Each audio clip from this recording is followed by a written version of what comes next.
महाभारत में कई घटनाएं और ज्ञान विज्ञान के रहस्य छिपे हुए हैं। महाभारत का हर एक पात्र जीवंत है, चाहे वो कौरव हो, पांडव हो, कर्ण हो, श्री कृष्ण हो या धृष्टद्युम्न, शल्य, शिखंडी और कृपाचार्य हो। महाभारत सिर्फ योद्धाओं की गाथाओं तक ही सीमित नहीं है।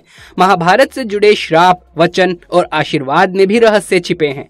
दरअसल महाभारत की कहानी युद्ध के बाद समाप्त नहीं होती, बल्कि महाभारत की कहानी तो युद्ध के बाद शुरू होती है। माना जाता है कि वर्तमान युग भी महाभारत की ही देन है। महाभारत को हिंदू धर्म का 5वां वेद कहा जाता है। तो दोस्तों, आज के इस वीडियो में हम महाभारत के कुछ अनसुने रहस्यों के बारे में बात करेंगे। तो जय श्री कृष्ण दोस्तों, स्वागत है आप सभी का हमारे चैनल पर एक बार फिर से। दोस्तों, आपने अभी तक यदि चैनल को सब्सक्राइब नहीं किया है तो जल्दी से इसे सब्सक्राइब कर लें और साथ में बगल वाले बेल आइकन को भी जरूर से दबा लीजिएगा। तो चलिए जानते हैं महाभारत के कुछ रहस्यों के बारे में। नंबर 1, गांधारी के 99 पुत्र थे तो कौरव 100 कैसे कहलाए? आप जानते होंगे कि कौरव 100 भाई थे, लेकिन गांधारी ने धृतराष्ट्र के केवल 99 पुत्रों को और एक पुत्री को जन्म दिया था और कौरवों की उस इकलौती बहन का नाम दुशाला था, जबकि कौरवों का एक भाई युयुत्सु एक दासी का पुत्र था। और इस प्रकार ही कौरव युयुत्सु और दुशाला के साथ 100 भाई और एक बहन थी। युयुत्सु ने महाभारत का युद्ध पांडवों की ओर से लड़ा था। युयुत्सु ने ही कौरवों को युद्ध के खेल में द्रौपदी का अपमान करने से और वस्त्र हरण करने से रोकने के लिए बहुत प्रयास किया था। नंबर 2, क्या सच में महर्षि वेद व्यास महाभारत के लेखक हैं? दोस्तों, आज मैं आपसे एक सवाल पूछता हूँ कि महाभारत की किताब किसने लिखी थी? मुझे पता है कि आपका जवाब होगा कि महर्षि वेद व्यास ने, लेकिन मैं आपको बता दूं कि ये एक अधूरा सच है। अब आप मुझसे पूछेंगे कि क्यों भाई? तो मैं आपको बता दूं कि महर्षि वेद व्यास ने महाभारत की कथा को सिर्फ बोला था, जबकि महाभारत का लेखन महादेव और पार्वती जी के पुत्र गणपति जी ने किया था। दोस्तों, आपको बता दें कि वेद व्यास कोई नाम नहीं है, बल्कि ये तो एक उपाधि है जो कि वेदों का ज्ञान रखने वाले लोगों को दी गई थी। कृष्ण द्वैपायन से पहले 27 वेद व्यास हो चुके हैं, जबकि वो स्वयं 28वें वेद व्यास थे, इसीलिए उनका नाम कृष्ण द्वैपायन था। वो न केवल महाभारत के लेखक रहे हैं, बल्कि महाभारत में घटी घटनाओं के साक्षी भी रहे हैं, क्योंकि हस्तिनापुर की तमाम घटनाओं की सूचना उन्हीं तक पहुंचती थी और वो उन घटनाओं पर अपनी सलाह भी देते थे। जब भी संघर्ष और संकट की स्थिति होती थी, माता सत्यवती उनके साथ चर्चा करने के लिए उनके आश्रम पहुंच जाती थी, तो कभी हस्तिनापुर के राजभवन में उन्हें आमंत्रित करते थे। अगला, चित्रांगदा के घर कौन पैदा हुआ था? जब अर्जुन इंद्रप्रस्थ की ओर से मैत्री संदेश लेकर मणिपुर गए तो कुछ कारणवश अर्जुन और चित्रांगदा का विवाह हो गया।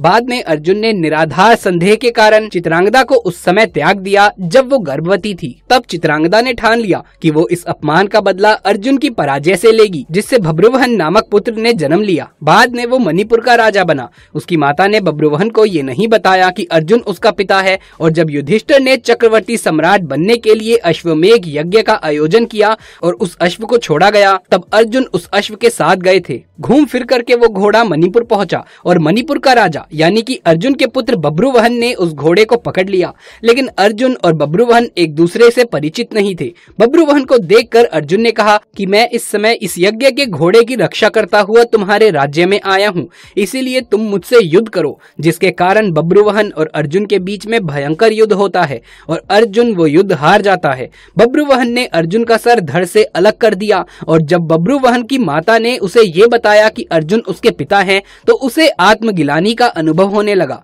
वो अर्जुन को जगाने की बहुत कोशिश करता है, जो कि मृतक के समान पड़े थे। बाद में श्री कृष्ण की कृपा से अर्जुन उठकर खड़ा हो जाता है और बब्रुवहन युधिष्ठिर के अश्वमेघ यज्ञ में अपनी दोनों माताओं चित्रांगदा और उलूपी के साथ शामिल होता है। नंबर 5, आखिर क्या है अश्वत्थामा के आज तक जिंदा होने के पीछे की वजह? दोस्तों, इसके पीछे एक बहुत बड़ी वजह है। बहुत से लोगों को लगता है कि अश्वत्थामा को अभी भी जीवित मानना एक अंधविश्वास है, क्योंकि अगर कोई व्यक्ति 5000 साल पहले पैदा हुआ था तो वो आज तक जिंदा कैसे हो सकता है? मित्रों, इस तरह के तर्क वही व्यक्ति कर सकता है जिसे ईश्वर पर यानी उनकी वाणी पर विश्वास नहीं है। अश्वत्थामा के आज तक जीवित रहने का रहस्य ये है कि भगवान श्री कृष्ण ने उन्हें महाभारत के युद्ध में युगों तक भटकने का श्राप दिया था और अश्वत्थामा के जीवित रहने का उद्देश्य ये है कि कलयुग के अंत में भगवान कल्कि जब अवतार लेंगे तो अश्वत्थामा धर्म की स्थापना के लिए उनका साथ देगा। अश्वत्थामा युगों से भगवान कल्कि की प्रतीक्षा कर रहे हैं। अश्वत्थामा के अलावा 6 महापुरुष और हैं जो कि कलयुग के अंत में धर्म की स्थापना में भगवान कल्कि के साथ होंगे, अर्थात वो इस कलयुग में सतयुग, त्रेता युग, द्वापर युग से अब तक जीवित हैं और वो सभी 8 सिद्धियों और दिव्य शक्तियों से संपन्न हैं। लेकिन ये महान दिव्य पुरुष किसी नियम या वचन से बंधे हैं और हम मनुष्यों की तरह वो भी आज इस कलयुग में रह रहे हैं और भगवान विष्णु के कल्कि अवतार द्वारा मोक्ष प्राप्त करने की प्रतीक्षा कर रहे हैं। नंबर 6, महाभारत में परमाणु बम। महाभारत के समय में भी परमाणु बम होते थे, तब शायद उन्हें ब्रह्मास्त्र के नाम से जाना जाता होगा। जब मोहनजोदाड़ो की खुदाई की गई थी तो उसमें कुछ कंकाल मिले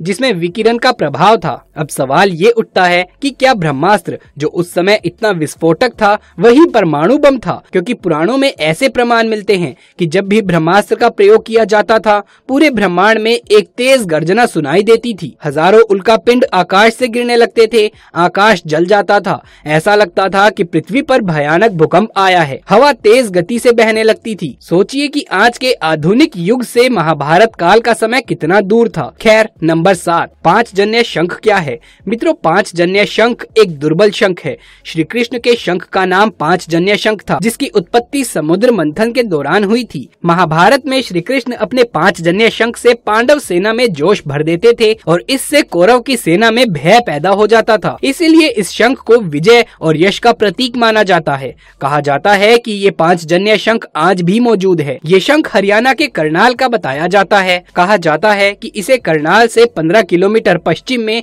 कठवा और बहलोलपुर गांव के पास पराशर ऋषि के आश्रम में रखा गया था। हालांकि कुछ लोगों का मानना है कि आदि बद्री में आज भी श्री कृष्ण के इस शंख को सुरक्षित रखा गया है। नंबर 8, क्या है इरावन की कहानी? मित्रों, अर्जुन के पराक्रमी पुत्र अभिमन्यु, जो अर्जुन की पत्नी और श्री कृष्ण की बहन सुभद्रा के गर्भ से उत्पन्न हुए, जिनके बारे में हम सभी जानते हैं। लेकिन अर्जुन का एक और शक्तिशाली पुत्र था जिसका नाम इरावन था। मित्रों, पांडवों से लेकर कौरवों तक महाभारत में कई ऐसे पात्र हैं जिनकी कहानी हैरान करने वाली है। दिलचस्प बात यह है कि इस कहानी का हर पात्र किसी न किसी रूप में एक दूसरे से जुड़ा हुआ है और महाभारत के युद्ध में भी उसकी अहम भूमिका है। ऐसी ही एक कहानी है इरावन की। कालक्रम के अनुसार उस समय पांडव 12 वर्ष का वनवास और 1 वर्ष के अज्ञातवास के लिए निकले थे। तभी गंगा के तट पर उल्पी की भेंट अर्जुन से हुई। नाग कन्या उल्पी अर्जुन को देखते ही उन पर मोहित हो गई। उन्हें वो नागलोक ले गई, जहां उल्पी ने अर्जुन के समक्ष विवाह का प्रस्ताव रखा।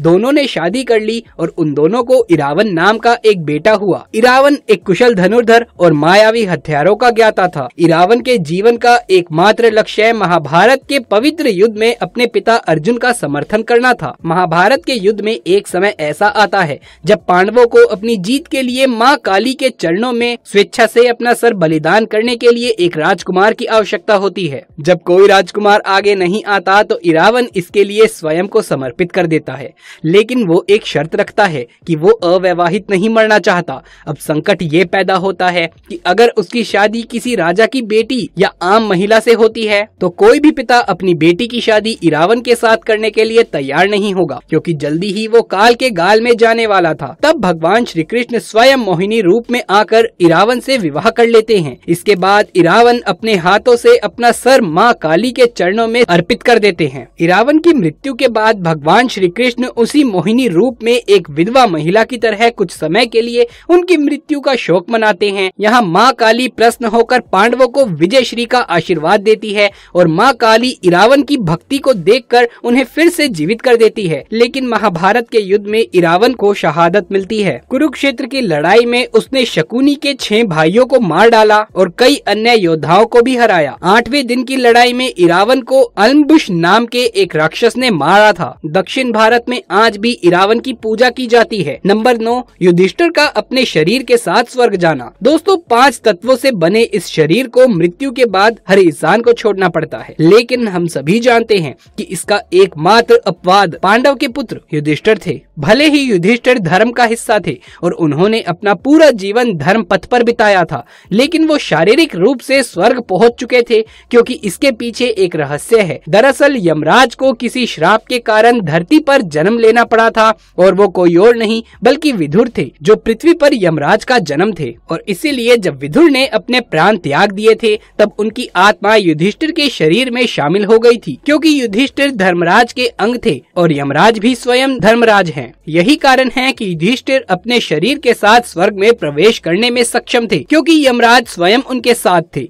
युधिष्ठिर कुछ ही दूर चले थे कि उन्हें स्वर्ग से ले जाने के लिए स्वयं देवराज इंद्र अपना रथ लेकर आ गए। युधिष्ठिर ने इंद्र से कहा कि मेरे भाई और द्रौपदी मार्ग में ही गिर पड़े हैं, वो भी हमारे साथ स्वर्ग चलें, ऐसी व्यवस्था कीजिए। तब इंद्र ने कहा कि वो सभी शरीर त्याग कर पहले ही स्वर्ग पहुंच चुके हैं, लेकिन आप सशरीर स्वर्ग जाएंगे। इस तरह से युधिष्ठिर सशरीर स्वर्ग गए। तो दोस्तों, ये थी हमारी आज की वीडियो। यदि ये वीडियो पसंद आया हो तो इसे एक लाइक करके अपने दोस्तों और रिश्तेदारों में ज्यादा से ज्यादा शेयर कर दे। यदि आगे भी ऐसे वीडियोस देखते रहना चाहते हैं तो चैनल को सब्सक्राइब करके पास वाले बेल आइकन को दबा लें। कमेंट बॉक्स में जय श्री कृष्ण लिखना बिल्कुल भी ना भूलें। जल्द मुलाकात होगी आपसे किसी अगली वीडियो में। तब तक के लिए आप सभी का धन्यवाद।